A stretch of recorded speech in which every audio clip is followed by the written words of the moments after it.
Waalaikumsalam warahmatullahi wabarakatuh. Sebelum dimulai pelajaran, mari kita buka dengan berdoa terlebih dahulu.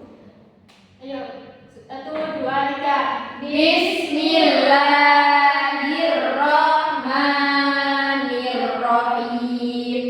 Alhamdulillahi rabbil alamin. Ar-Rahmanir-Rahim. Maliki yaumiddin. Iyyaka na'budu wa iyyaka nasta'in. Ihdinas shiratal mustaqim. Shiratal ladzina an'amta 'alaihim ghairil maghdubi 'alaihim waladdallin. Amin. Bismillahirrahmanirrahim. Rabbi zidni ilma warzuqni fahma. Amin ya rabbal alamin. Baik, Ibu absen terlebih dahulu ya. Ya Bu.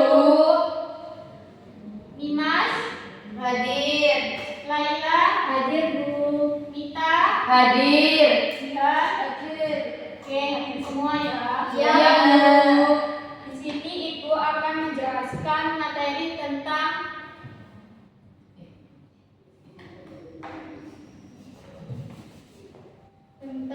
ijarah dan upah. Di sini siapa yang tahu apa itu ijarah? Nggak tahu. Belum tahu Bu. Oke, ijarah adalah sewa menyewa ya. Iya.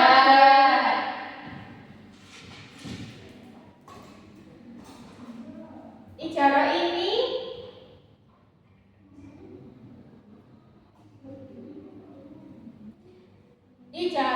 secara sederhana dapat diartikan dengan transaksi manfaat atau jasa dengan imbalan tertentu, atau biasa disebut adalah transaksi atas sesuatu manfaat yang mubah berupa barang tertentu yang dijelaskan sifatnya dalam tenggang waktu tertentu, atau transaksi atas suatu pekerjaan yang dinyatakan dalam bentuk upah sebagai imbalan atas jasa yang sudah dilakukan. Di sini ada yang tahu apa itu hukum ijarah? Nggak tahu. Hukum ijarah ini adalah mubah. Di sini ada yang tahu mubah itu apa? Saya. Apa itu? Jika dilakukan tidak mendapat apa-apa, jika ditinggalkan tidak mendapat apa-apa juga. Oke, baik. Terus ijarah ini dibagi menjadi 2 macam ya. Iya Bu. Yang pertama yaitu ijarah ala al-manafi. Yang kedua yaitu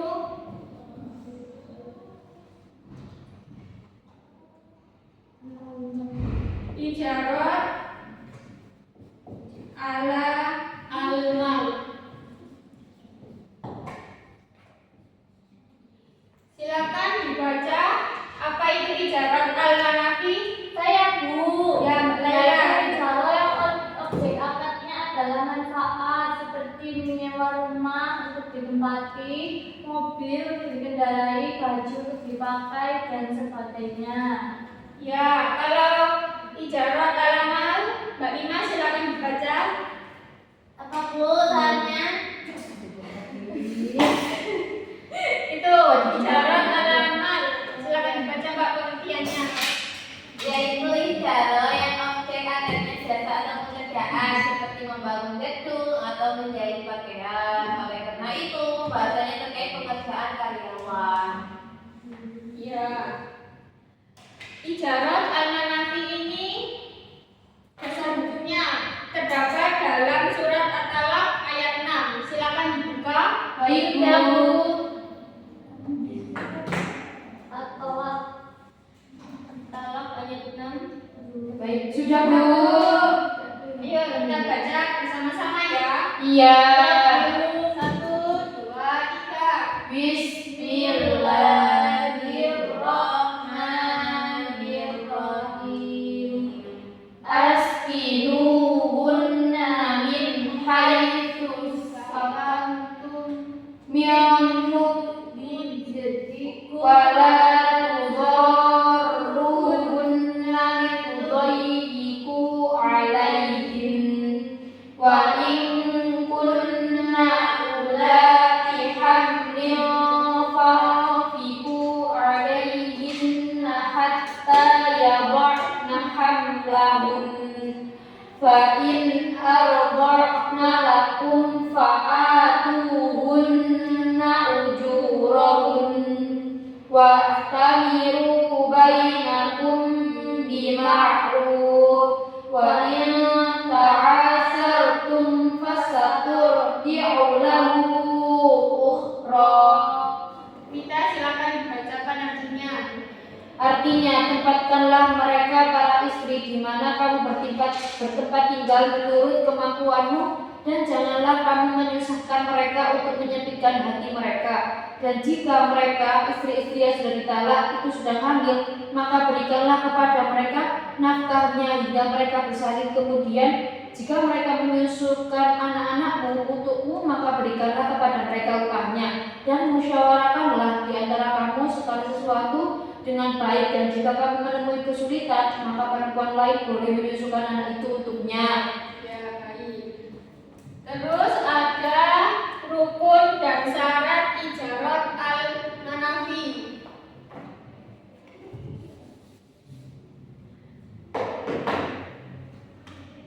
Rukun dan syarat.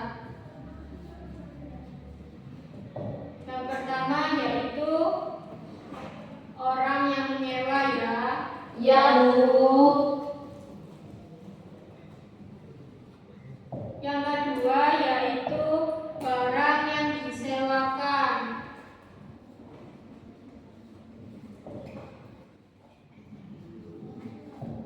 Yang ketiga yaitu nilai sewa.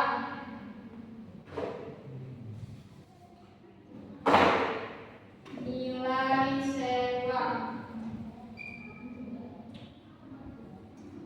Nilai sewa. Dan yang keempat yaitu ada ijab Kabul. dan kabul.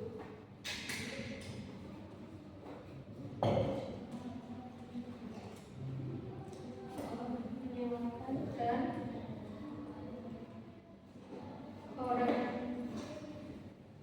orang yang menyewakan itu orang yang menyewakan.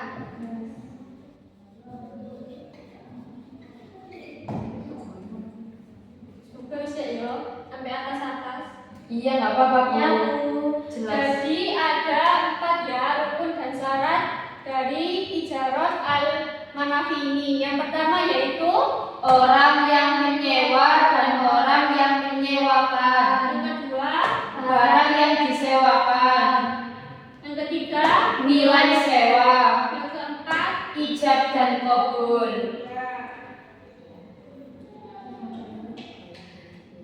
Terus ada juga masa berlaku dari ijarat al-manafi. Yang pertama ya ijarat bisa berakhir atau batal karena beberapa hal, yaitu seperti rusaknya barang yang disewakan. Yang kedua, barang yang disewakan tidak dapat dimanfaatkan, misalnya seperti apa itu rumah yang disewakan roboh atau kendaraan yang disewakan rusak. Itu jadi misalnya itu rusak ya atau roboh, jadi apa itu dibatalkan sewa menyewanya. Oh iya Bu.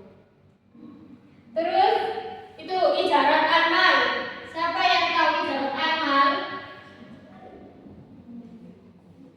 Pemberian upah yang hukumnya mengubah, tetapi bila hal itu menyangkut hak seseorang sebagai mata pencaharian, maka hukumnya wajib.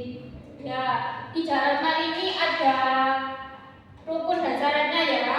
Yang pertama yaitu Pemberi upah. ya pemberi upah, yang kedua Pekerjaan.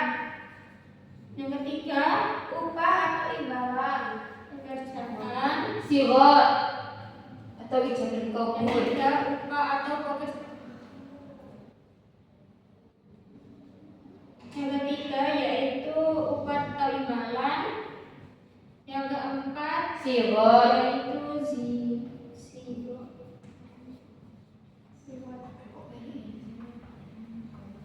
orang yang memberi upah itu harus apa itu berakal sehat atau humanis ya. Iya Bu. Namun tidak disarankan balik, jadi gak apa-apa. Gak balik gak apa-apa. Oh, baik Bu. Terus cukup dalam cakap dalam bertindak. Terus ada kerelaan dari keduanya untuk melakukan akad ijarah. Apabila salah seorang di antaranya terpaksa melakukan akad tersebut, maka akadnya tidak sah. Jadi kalau salah satunya ada yang paksa atau terpaksa, jadi akadnya tidak sah. Ya. Selanjutnya yaitu tata cara membayar upah. Secara umum pemberian upah dilakukan ketika pekerjaan itu selesai. Sama halnya dengan jual beli yang pembayarannya pada waktu juga. Terkait dengan upah, pembayarannya bisa diberikan sebelum mustajir atau karyawan bekerja atau setelah pekerjaan itu selesai. Hal itu tergantung kesepakatan dari kedua belah pihak. Kesepakatan kerjasama ini bisa dituangkan dalam perjanjian kontrak kerja yang ditandatangani oleh kedua belah pihak. Jadi dari upah ini ada hikmahnya ya, hikmah dari disyariatnya upah. Yang pertama yaitu membina ketentraman dan kebahagiaan. Yang kedua yaitu memenuhi nafkah keluarga. Yang ketiga yaitu memenuhi hajat masyarakat. Dan yang terakhir yaitu menolak kemungkaran. Baik anak-anak, materinya sudah selesai ya. Sekarang ibu akan menyuruh kalian untuk menyimpulkan apa aja yang sudah ibu jelaskan dari depan. Silakan kalian rangkum lalu presentasikan di depan satu-satu ya. Baik Bu. Durasinya berapa menit Bu berdiskusi? Ibu kasih waktu 10 menit ya. Baik Bu.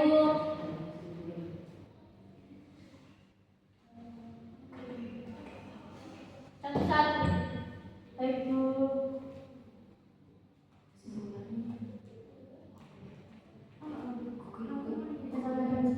Saya Bu. Sudah ya? Ya, Bu. Sekarang siapa? Pertama. Saya Bu. Ya, sudah. Sebutkan nama. Ya, Assalamualaikum warahmatullahi wabarakatuh. Waalaikumsalam warahmatullahi wabarakatuh.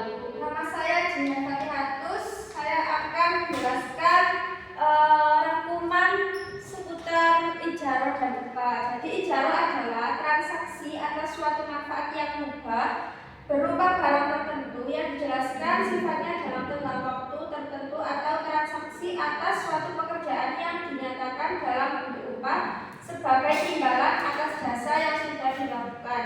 Nah, ijarah ini terbagi menjadi dua, yaitu ijarah al-manafi dan ijarah al-mal. Rukun ijarah ala al-manafi ada 4, yaitu mujir, orang yang menyewakan, dan mustajir, orang yang menyewa, ain mustajarah, barang yang disewakan, lalu nilai sewa dan siwat atau ijab kabul. Hikmah ijarah. Yang pertama, membina ketentraman dan kebahagiaan dengan terbangunnya kerjasama antara mujir dan mustajir, memenuhi kebutuhan keluarga, memenuhi hajat hidup masyarakat, dan menolak kemungkaran. Sekian penjelasan dari saya. Assalamualaikum warahmatullahi wabarakatuh. Waalaikumsalam warahmatullahi wabarakatuh. Tepuk tangan. Ya, selanjutnya siapa? Saya Ya, Assalamualaikum warahmatullahi wabarakatuh. Waalaikumsalam warahmatullahi wabarakatuh. Perkenalkan, nama saya Laila. Di sini saya akan menjelaskan tentang materi ijarah. Ijarah secara sederhana diartikan dengan transaksi manfaat atau jasa dengan imbalan tertentu. Ijarah ini macam-macamnya ada dua.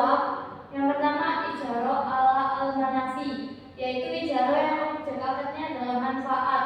Yang kedua yaitu ala al-mal, yaitu ijarah yang objek akadnya jasa atau pekerjaan. Ijarah ala al-manafi ini dasar hukumnya di dalam Al-Quran surat At-Tolak ayat 6. Kemudian ada juga di dalam hadis Rasulullah, yaitu hadis riwayat Muslim. Kemudian rukun dan syarat ijarah ala al-manafi. Yang pertama, orang yang menyewakan atau mujid, dan orang yang menyewa atau mustajid. Dua, barang yang disewakan. Kemudian yang ketiga, nilai sewa. Yang keempat, ijab dan kabul. Kemudian masa berlaku ijarah ala al-manafi. Yang pertama yaitu rusaknya barang yang disewakan. Yang kedua, barang yang disewakan tidak dapat dimanfaatkan lagi, seperti rumah yang disewakan roboh atau kendaraan yang disewakan tersebut rusak. Kemudian ijarah ala al-manafi, dasar hukumnya rukun dan syarat ijarah ala al-manafi. Yang pertama, memberi upah. Yang kedua, cakap dalam bertindak. Yang ketiga, ada ketelaan dari keduanya untuk melakukan akad ijarah. Sudah. Saya. Terima kasih. Wassalamualaikum warahmatullahi wabarakatuh. Waalaikumsalam warahmatullahi wabarakatuh. Tepuk tangan. Selanjutnya siapa? Saya Bu. Assalamualaikum warahmatullahi wabarakatuh. Waalaikumsalam warahmatullahi wabarakatuh. Perkenalkan, nama saya Dewi Nadira Mita. Saya akan menyimpulkan materi tentang ijarah. Ijarah adalah transaksi atau suatu manfaat yang mubah berupa barang tertentu yang dijelaskan sifatnya dalam tenggang waktu tertentu, atau transaksi atas suatu pekerjaan yang dinyatakan dalam bentuk upah sebagai imbalan atas jasa yang sudah dilakukan. Ijarah itu ada dua. Yang pertama ijarah ala al-manafi atau sewa menyewa, dan yang kedua ijarah ala al-mal atau pemberian upah. Rukun ijarah ala al-manafi ada 4, yaitu mukjir, orang yang menyewakan, dan mustajir, orang yang menyewa, ain mustajarah, barang yang disewakan, terus ujroh, nilai sewa, dan siwat atau ijab kabul. Yang keempat, rukun ijarah ala al-mal ada 4, yaitu pemberi upah atau mukjir, dan pekerja atau mustajir, dan pekerjaan upah dan siwat atau ijab kabul. Hikmah ijarah ada 4. Yang pertama, membina ketentraman dan kebahagiaan dengan terbangunnya kerjasama antara mukjir dan mustajir. Yang kedua, memenuhi kebutuhan keluarga. Yang ketiga, memenuhi hajat hidup masyarakat. Yang keempat, menolak kemungkaran. Sudah? Ya. Baik, cukup itu pesan dari saya. Wassalamualaikum warahmatullahi wabarakatuh. Tepuk tangan. Oke, di sini Assalamualaikum warahmatullahi wabarakatuh. Warahmatullahi wabarakatuh. Di sini saya akan menjelaskan tentang dasar hukum ijarah. Ijarah ala al-mal. Pemberian upah hukumnya bukan, tapi bila hal itu menyangkut seseorang sebagai mata pencarian, maka hukumnya wajib. Sebagaimana firman Allah dalam surat Al-Baqarah ayat 233, artinya, dan jika kamu ingin anakmu disusukan oleh orang lain, maka tidak ada dosa bagimu apabila kamu memberikan pembayaran yang jatuh. Upah merupakan hak pekerja yang harus dibayarkan sesuai dengan jenis pekerjaannya. Menunda-nunda pembayaran upah tidak digunakan dalam ajaran Islam, sebab termasuk perbuatan aniaya. Sebagaimana sabda Rasulullah, artinya 3 orang atau 3 golongan yang aku musuhi nanti pada hari kiamat, yaitu orang yang memberi kepadaku kemudian menarik kembali. Orang yang menjual orang merdeka kemudian makan harganya. Orang yang mengupahkan dan telah selesai tetapi tidak memberikan upahnya. Hadis riwayat Bukhari. Terkait dengan upah, Rasulullah juga bersabda, artinya berikan kepada seorang pekerja upahnya sebelum keringatnya kering. Hadis riwayat Ibnu Majah. Sekian dari saya. Wassalamualaikum warahmatullahi wabarakatuh. Waalaikumsalam warahmatullahi wabarakatuh. Baik, terima kasih Mbak Dina. Ya. Oke, sudah ya pelajaran hari ini. Jadi ibu akan mengevaluasi sekali lagi. Ijarah itu apa, anak? Sewa menyewa. Ijarah itu dibagi menjadi dua. Yang pertama, Ijarah ala al-manafi, ijarah ala al-mal. ijarah ala al-manafi itu apa, anak? Ayo, siapa? Sebentar, Bu. Ya.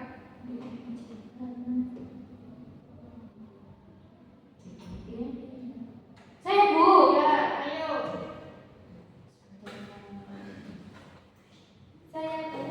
Ya, ayo Mbak Imas.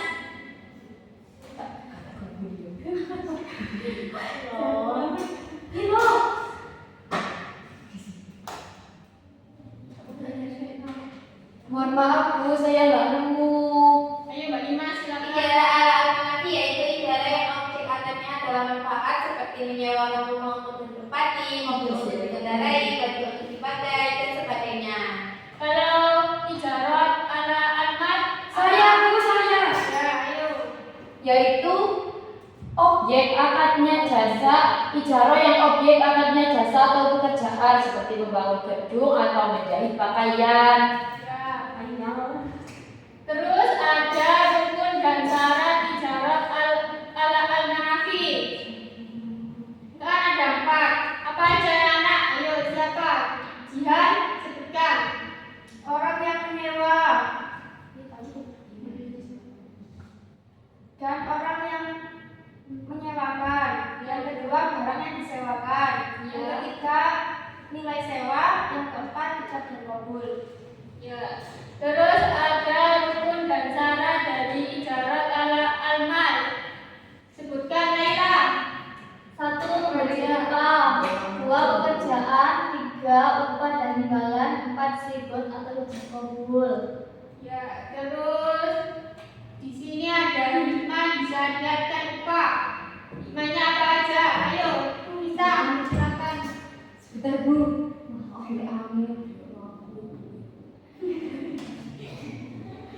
Yang pertama, membina ketentraman dan kebahagiaan. Yang kedua, memenuhi nafkah keluarga. Yang ketiga, memenuhi hajat hidup masyarakat. Yang keempat, menolak kemungkaran. Oke, baik ya, materinya sudah selesai. Iya, Bu. Pelajaran hari ini Ibu akhiri ya. Apakah anak-anak ada pertanyaan? Tidak. Kalian paham ya? Insya Allah paham. Oke, baik, Ibu akhiri. Sebelum kita akhiri, mari kita berdoa bersama-sama. Bismillahirrahmanirrahim. Alhamdulillahirabbil alamin. Subhanakallahumma wa bihamdika asyhadu an la ilaha illa anta astaghfiruka wa atubu ilaik. Baik, Ibu akhiri. Wassalamualaikum warahmatullahi wabarakatuh. Waalaikumsalam